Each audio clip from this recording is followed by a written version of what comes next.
So members, welcome for this class. The unit is STA 2200, Probability and Statistics 2. And like I've said, you did Probability and Statistics 1. That is, I think, uh, that is one year ago. And therefore, at least you do have knowledge about probability and statistics. It's not the first time that you're hearing that. And the things that we'll be covering, these include the random variables. These are concepts. I think we did introduce a little bit of it in probability and statistics 1. And therefore, so for those, I'm already recording, okay?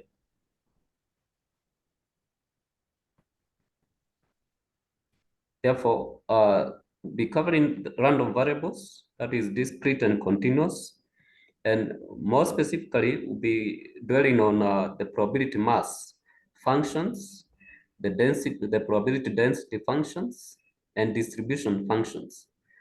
So these are just general functions. For the probability mass function, that comes from discrete random variables. Then we have the probability density functions that comes from the continuous random variables. Then distribution functions, that is either for the PMF, probability mass function, and the density functions. We'll be looking at what those are. Then for these general distributions, we'll be looking at the expectations. So expectations here is mainly the mean. What we refer to as expected value is the mean of that function. Then we'll be looking at variance. Of course, variance here, you've done variance for univariate data. That is the sum of square deviations from the mean. You also did percentiles, again from a single set of data, the mode. And therefore, now we'll be looking at from the distribution functions that you have from either the PMF or the PDF. How can you get the expectation, the variance, the percentiles, and the mode? So that is only mainly for the general distributions. Again, for those distributions, we'll be looking at moments and moment generating functions. So this is what you find being abbreviated as just MGF. So the MGF and what we refer to as the transformation change of variable technique, we'll see what that is. So this will be doing the MGF for the general probability distributions, and then further we'll be doing the MGF for this case of now defined distributions. Among the defined distributions, we have hypergeometric, we have binomial, you have Poisson, we have uniform, we have normal, beta, and you have gamma. So these, we might not cover all of them. We cover mostly what is normally used, like the case of binomial, the case of Poisson, and the case of normal. So binomial and Poisson are examples of discrete probability distributions. The uniform, normal, beta, gamma, those are cases of continuous probability distributions. Then we'll further go into statistical inference. Here, mainly is what we refer to as hypothesis testing. So in hypothesis testing, we'll just be looking at normal tests and t-tests. Okay, so you can see that this course content looks a little bit small.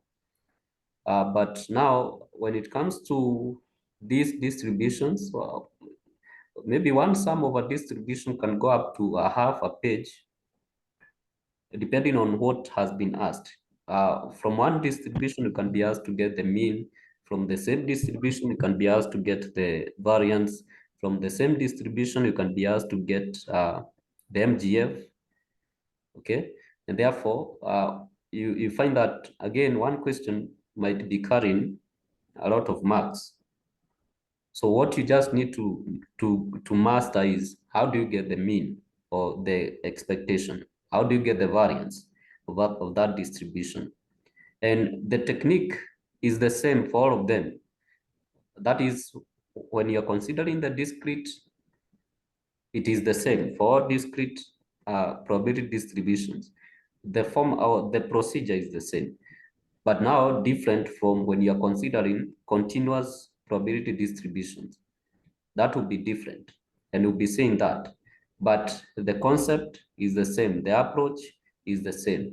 Again, when it comes to the MGF, again, the approach for the discrete random variable, probability distributions, the approach is the same. The MGF for the probability distributions, which are discrete, is the same.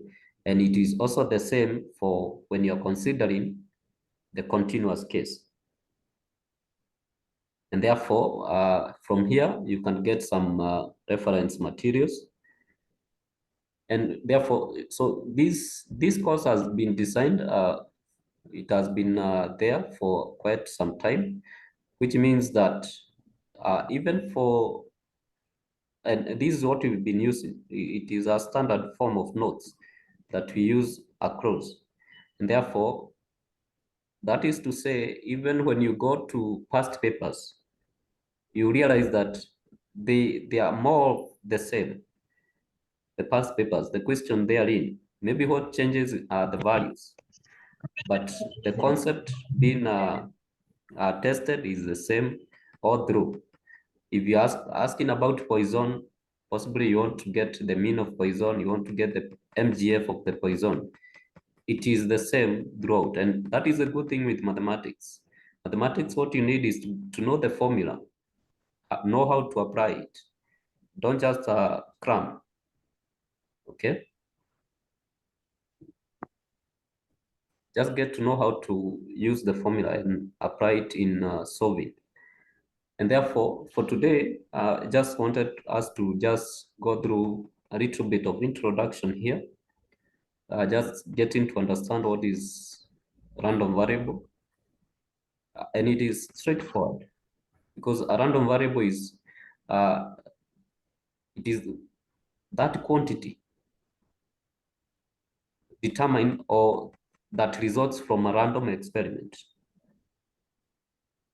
A quantity whose value is determined by the outcome of a random experiment. That is what we refer to as a random variable. And therefore, mostly we represent a random variable with a capital letter, and the value, its value, we represent that using just a number, numeric. So you find that random variable is a capital, and mostly we go for X or even Y, and then a value will be a number, say 2, 3, 5, and so forth. And so we have two categories of random variables, that is discrete and continuous random variables. So a discrete is one whose range is finite or countable. You can be able to count 1, 2, 3, and so forth. But for continuous, this one happens in an interval. In an interval such that you cannot easily tell the distinction between one value and the next. In between one value and the two values, there are so many values. Between 1 and 2, there are so many values in between, because there is 1.01, 1.001, 1, all those. That is why we refer to that as continuous. And a good example is, and we are going to see that,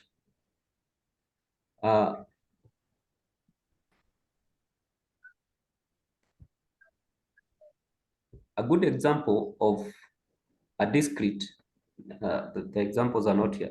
A good example of a discrete is when you have, say, we've said that discrete is countable. You can easily count 1, 2, 3. You can be able to tell that here you have 10 mangoes. Here you have 15 students. Here you have 30 teachers, and so forth. But for continuous case, if you consider, say, height, your height, if I were to collect your heights, you find that between any two whole numbers, say, talk of, say, 1 meter. So you find that between 1 meter and 2 meters height, there are so many values that I can get in between. And therefore, what I'll just be defining is that your height ranges from this interval, I mean, this value to this value. So it is an interval. And therefore, just getting to know what is discrete random variable, what is continuous, will help you now to be able to apply that into now solving real sums or real life situations. Now, a good example here is when you flip a coin. So whenever you flip a coin, and in this case, we've been given three flips, and we are saying you consider that x, which is a random variable, is number of tails that appear. We know that a coin has a head and a tail. So if you are flipping 3 times and the coin is fair, it means that either side can appear. Excuse me, with the same probability. Therefore, out of the 3 flips, you can get 8 possible outcomes.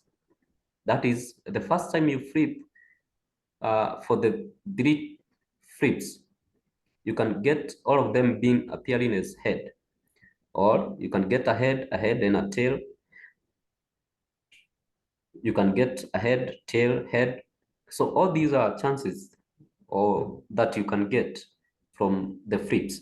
But now we've said that our x is the number of tails. So you identify how many tails are in the first set of outcome. And you can see you do not have tails. Tails here represented by T, head represented by H. Therefore, here you can see it is 1, here it is 1, you have 2, we have 1, you have 2, 2, and in this case we have 3. And therefore, these values, the 0, 1, 2, are those values which are now corresponding to the random variable x. But I know possibly, I don't know if you've done sets. So in set theory, we say that you do not repeat the same values in a set. And therefore, you only pick the distinct values. So here you have 0, 1, 2, 3. Those are the only distinct values. So there are 4 of them. And now you define with respect to when x is 0, you've only identified one instance here. Whenever you are not seeing any tail, it is one instance where you are seeing all of them are heads. If you have one tail, then there are 3 instances. 3 instances out of the total 8. When x is 2, you have again 3 instances. When the tail is, they are appearing twice. And you only have one instance when all of them are tails. And therefore, with this, assuming that that coin was fair, then every chance here, the 8 of them,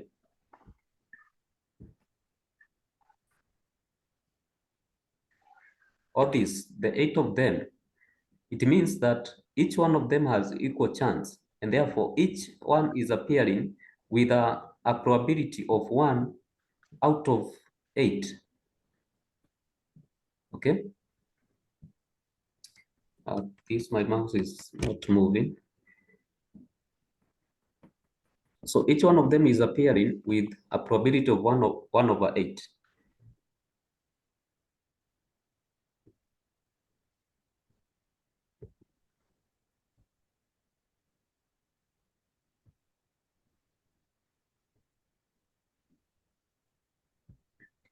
And therefore, if that is the case, then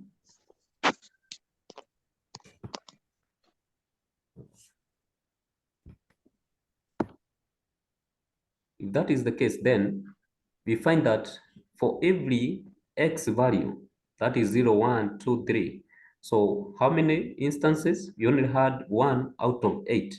And so we now have this table that we form that we refer to as the probability mass function. Now it is a table that represents the values of x, the random variable x, and the probability of you seeing those values. So in this case, when x is 0, you only have one instance here.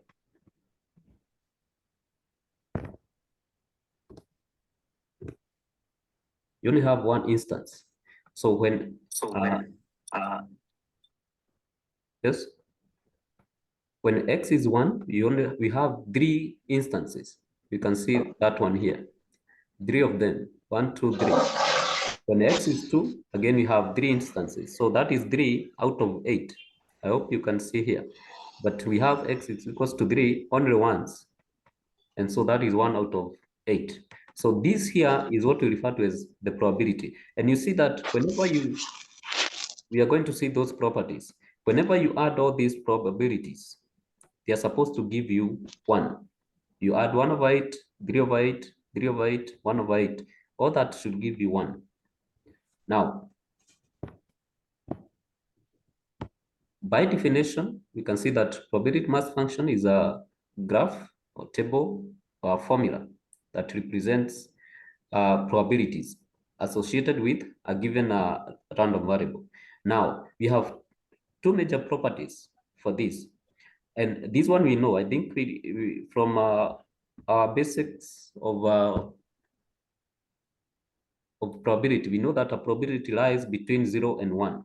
So if we represent that probability by px, p into x, or p, whichever you choose, we say that it has to lie between that. And then what I've just said is whenever you add all the probabilities, you're supposed to get 1, like in this case here. Whenever you add all these, you're supposed to get 1. You add 1 over 8 to 3 over 8, and so forth. You're supposed to get 1. So that is a discrete random variable. And we do have other properties. I think these ones you're just going to read.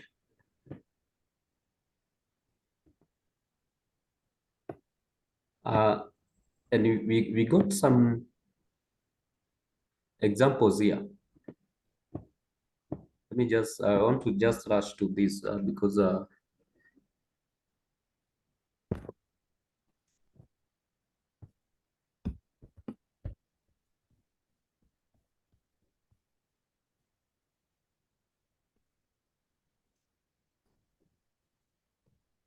yeah.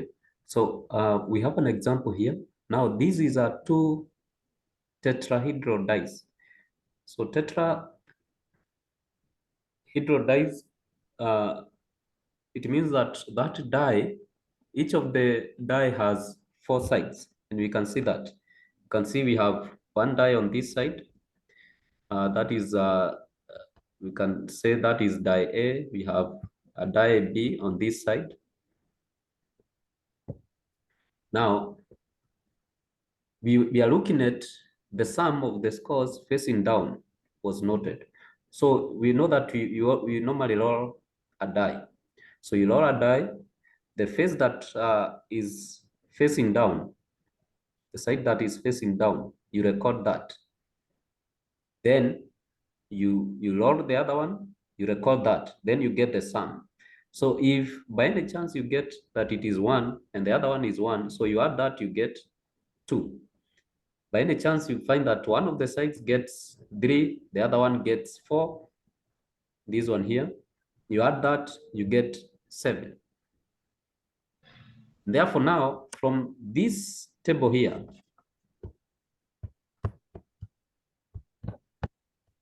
from this, now this Zoom is almost, you are given only 40 minutes. Can we rejoin? very fast.